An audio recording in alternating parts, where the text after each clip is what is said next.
Hey everyone, welcome back to BetterAvecBourbon. By request, today we'll be making the Spanish summer classic, the Sangria. Sangrias are traditionally made with Spanish red wine and citrus fruits, though some incorporate berries and other small fruits. We'll be keeping things relatively traditional, to the exception that I'll be adding dry vermouth to balance out the sweetness from the fruit and the Spanish wine. Feel free to use sherry here, or just omit if you'd like it sweeter. For your main ingredients, you'll need some Spanish red wine. I prefer Tempranillo like El Abuelo's, but I wasn't able to order it at the time. Cognac or brandy. I opted for a traditional VSOP, but feel free to use Grand Marnier or something more flavored. Demerara syrup for adding some complexity. For sliced fruit, we'll need a navel orange, a Granny Smith apple. We want the apple taste without the sugar, and a lemon. I originally was going to include a lime, but the one I had wasn't looking great, and I was also worried because limes tend to oxidize a bit quicker than lemons, which could leave a bit of an off taste. Grab all your ingredients and let's get to it.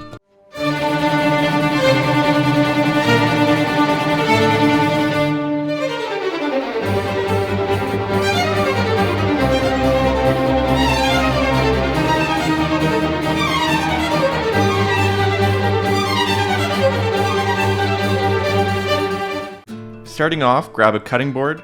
I used a plate here so I didn't scratch my bar, and you'll be slicing your fruit. I have a mandolin, so I started off by cutting everything in half. If you have a mandolin, the next part becomes very easy and satisfying. Grab your slicer, ideally with a guard to avoid any finger slicing, and begin slicing your fruit. The order of operations here isn't too critical, unless you have a strong preference of what you'd like in the top layers. With lemons being the brightest, I decided to start there so I can more easily add them in the reverse order that they end up in the container. My orange was a little soft, so it wasn't as easy to slice, but I was looking for a particular aesthetic.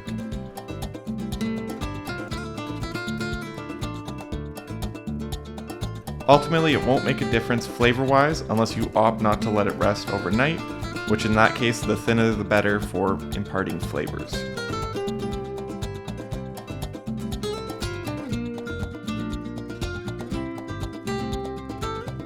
Grab your favorite pitcher that holds about 1.5 liters of liquid, or about 50 ounces for our American friends. Mine is about 2.4 liters, but you work with what you got. Start adding your fresh fruit to your pitcher in whatever order you see fit, avoiding adding any seeds where possible.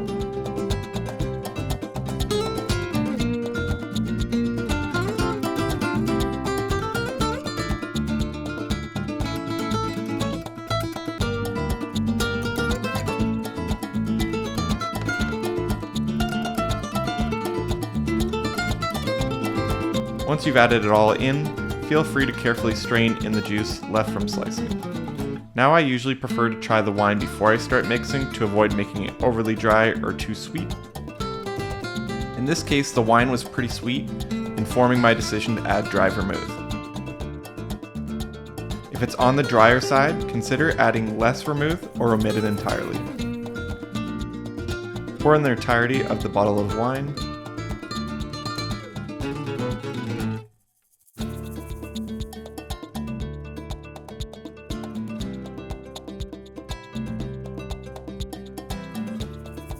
To that, you'll be adding 6 ounces of brandy or cognac,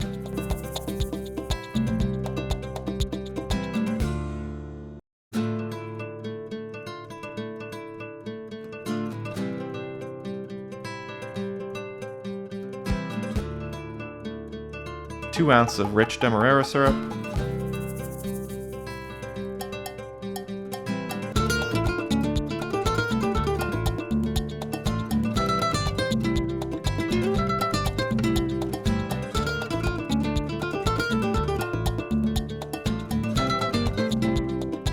Next, we'll be adding vermouth.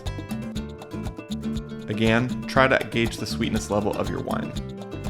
Mine is sweet and berry forward, so I'll be adding 6 ounces of dry vermouth,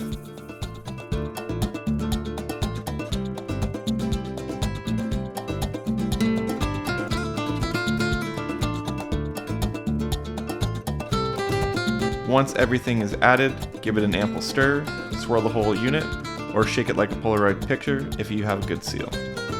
This helps incorporate everything well so you don't have any dry fruit on top or syrup settling out.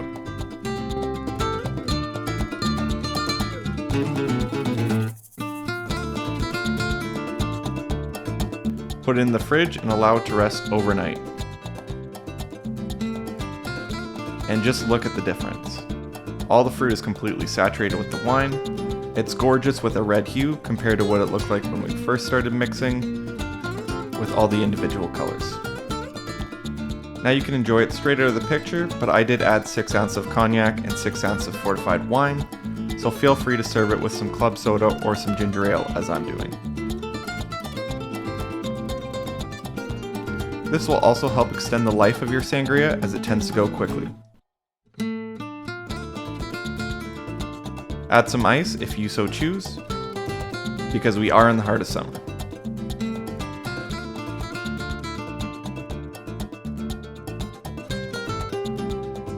Garnish with a fresh or dried fruit slice and a cherry if you so choose.